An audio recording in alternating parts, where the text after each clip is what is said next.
में बहुत पसंद आता है। लेडी शू ईवो को उसके रूम में छोड़कर चली जाती है और ईबर फिर शावर लेकर आता है और बेड पर बैठकर जान का वेट करने लग जाता है, पर जान नहीं आता है। काफ़ी देर बीत जाने के बाद भी जान नहीं आता है। ईवो कई बार बालकनी से बाहर झांक कर देखता है कि जान आ रहा है कि नहीं, पर उसे जान का कोई भी अता पता नहीं चलता। वो कहाँ गया, कैसा है, क्यों गया, उसको आखिर क्या काम पड़ गया, उसे कुछ भी नहीं पता। वो कई बार जान का कॉल भी ट्राई करता है, पर जान कॉल पिक नहीं करता है।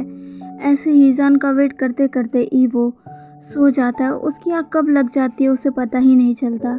इधर दूसरी तरफ जान, जो कि बार में बैठकर ड्रिंक पर ड्रिंक किया जा रहा था, उसके बगल में एक बहुत ही ब्यूटीफुल सी लड़की बैठी हुई थी जिसने काफ़ी ज़्यादा शॉर्ट्स कपड़े पहने थे। और वो जान से कहती है, जान तुम्हें सैड होने की ज़रूरत नहीं है, चिंता मत करो। जान उससे कहता है, कैसे चिंता ना करूं, वो मेरे साथ ऐसा कैसे कर सकते हैं, मैं उनका सन हूँ। उन्होंने मेरी शादी ज़बरदस्ती अपने फ्रेंड के सन से करवा दी, जिससे मुझे कभी भी शादी नहीं करनी थी। मैं उसे जानता भी नहीं हूँ, मुझे वो पसंद भी नहीं है, मैं उसके साथ नहीं रह सकता। भी वो लड़की जान के शोल्डर पर हाथ रखते हुए कहती है, जान आज तुम्हारी वेडिंग नाइट है, तुम्हें ऐसा नहीं कहना चाहिए। जान उसकी तरफ घूरकर देखकर कहता है, wedding night? What the hell, क्या बकवास कर रही हो तुम? मैं कभी उसके साथ कोई भी नाइट स्पेंड नहीं करूँगा, तुम जानती हो ना। जान की ऐसी बातें सुनते ही उस लेडी के चेहरे पर एक स्माइल आ जाती है और वो स्माइल करते हुए कहती है, जान तुम्हें किसने कहा है कि तुम्हें अपनी नाइट उसके साथ स्पेंड करनी है? उस लेडी के ऐसा कहते ही जान उसकी तरफ घूरकर देखता और कहता है, क्या मतलब है तुम्हारा?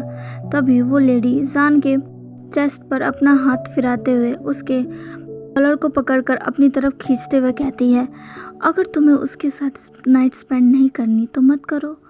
आज तुम अपनी नाइट क्यों ना मेरे साथ स्पेंड कर लो। उस लेडी के ऐसा कहने पर जान उसे घूरकर देखने लगता है। तभी वो लेडी जान के लिप्स पर अपने लिप्स रखकर उसे किस करने लग जाती है। जान, जो कि फुल नशे में था, अब वो भी उस लेडी को उसकी वेस्ट से पकड़कर अपनी तरफ खींचकर उसे पैशनेट किस करने लग जाता है। और वो दोनों ऐसे ही किस करते करते उस बार के एक रूम में पहुंच जाते हैं और वहीं वो और जान अपनी नाइट स्पेंड करने लग जाते हैं।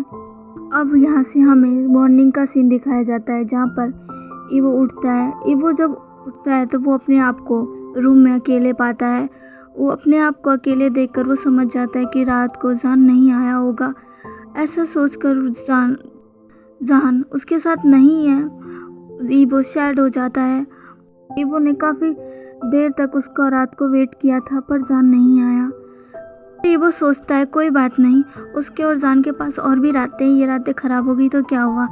ईवो अपने आप को तसल्ली दे रहा था। वो ऐसा सोचकर अब बेड से उठकर वॉशरूम जाकर फ्रेश होकर आता है और सीधा नीचे किचन में आ जाता है, जहाँ पर लेडी शू ब्रेकफास्ट प्रिपेयर कर रही थी। ईवो उनके पास जाता और कहता है, अंशु आप ये क्या कर रही हैं? लेडी शू ईवो से उम्र में काफ़ी ज़्यादा बड़ी थी, इसलिए ईवो उन्हें अंशु कहकर बुला रहा था। अंशु ईवो से कहती है, यंग मास्टर मैं आपके और मास्टर के लिए ब्रेकफास्ट प्रिपेयर कर रही हूँ। ईवो अंशु से कहता है, अंशु आज गा के लिए ब्रेकफास्ट मैं प्रिपेयर करना चाहता हूँ। अंशु ईवो की तरफ देखती और कहती है, क्या आप ब्रेकफास्ट प्रिपेयर करेंगे? पर क्यों, मैं हूँ ना। ईवो कहता है, अंशु मुझे करने दीजिए, मुझे गा के लिए ये सब करना पसंद है। मैं चाहता हूँ आज वो मेरे हाथ का ब्रेकफास्ट करे, मुझे उनके लिए कुछ बनाने दीजिए। आप मुझे बताइए उन्हें ब्रेकफास्ट में क्या खाना पसंद है, मैं वही बना दूँगा। लेडी शू एक स्माइल करती और कहती है, यंग मास्टर आपको ऐसा करने की ज़रूरत नहीं है, मैं हूँ ना। ईवो एक पाउडर बना लेता और कहता है, अंशु प्लीज़ मुझे करने दीजिए ना, मैं करना चाहता हूँ। अंशु अब एक स्माइल करती है और कहती है, ठीक है आपको जो करना है आप करिए, आप कर सकते हैं। अंशु की ये बात सुनकर ईवो एक स्माइल करने लग जाता है। वो दोनों एक दूसरे को देखकर स्माइल कर ही रहे थे, तभी उन्हें बाहर से कुछ गिरने की आवाज़ आती है। आवाज़ हॉल की तरफ से आ रही थी। तभी उस आवाज़ को सुनकर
रोने लगता है। उसका हस्बैंड अपनी शादी के फर्स्ट नाइट पर उसके साथ नहीं बल्कि किसी और के साथ अपनी नाइट स्पेंड कर कर आया है।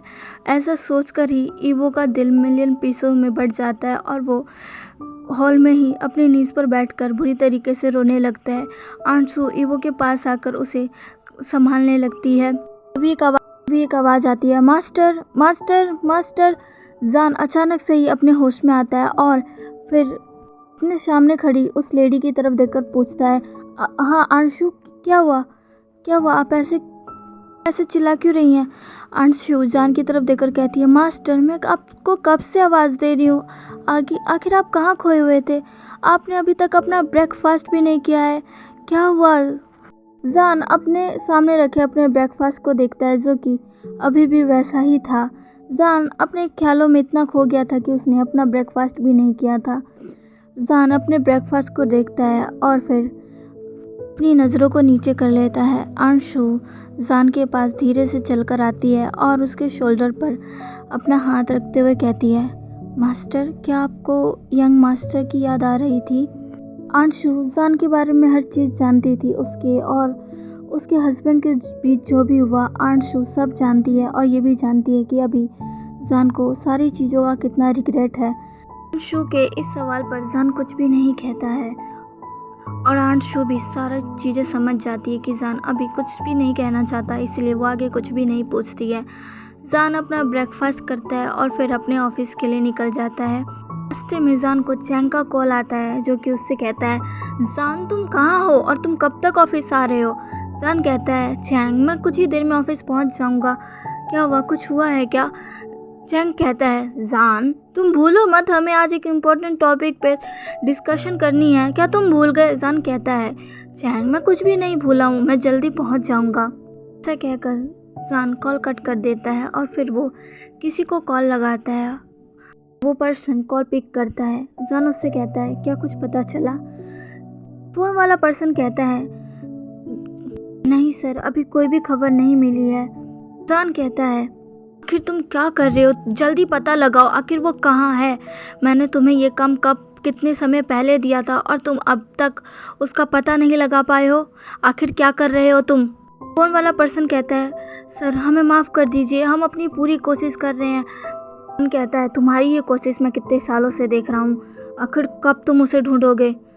फ़ोन वाला पर्सन कहता है, सर हमें कुछ समय और दे दीजिए, हम उन्हें ढूंढ लेंगे। कहता है, 2 महीने तुम्हारे पास, 2 महीने के अंदर अंदर मुझे उसकी कोई भी खबर लाकर दो, वरना फिर मैं ये काम किसी और को सौंप दूंगा। वैसे भी तुमसे कुछ भी नहीं हो रहा है। ऐसा कहते ही जान अपना कॉल काट देता है। जान अभी थोड़ा गुस्सा हो चुका था। वो इतने सालों से ईबो को ढूंढने की कोशिश कर रहा है पर ईबो उसे मिल ही नहीं रहा है। ईबो जैसे गायब ही हो चुका है। ऐसा सोचते ही जान को और भी ज़्यादा फ्रस्ट्रेशन होने लगती है। जान अपनी आंखों को बंद करता है और कहता है, ईबो कहाँ हो तुम? वो अपनी आंखों को खोलकर अपने टाइप पर कंसंट्रेशन करने लगता है और अपने ऑफिस की तरफ जाने लगता है। तो चलिए गाइस, आज के लिए बस इतना ही। आज का पार्ट आपको कैसा लगा प्लीज़ मुझे कमेंट करके ज़रूर बताइएगा और प्लीज़ मेरे चैनल को लाइक, सब्सक्राइब एंड शेयर कर दीजिएगा। मिलते हैं इसके नेक्स्ट पार्ट में। बाय।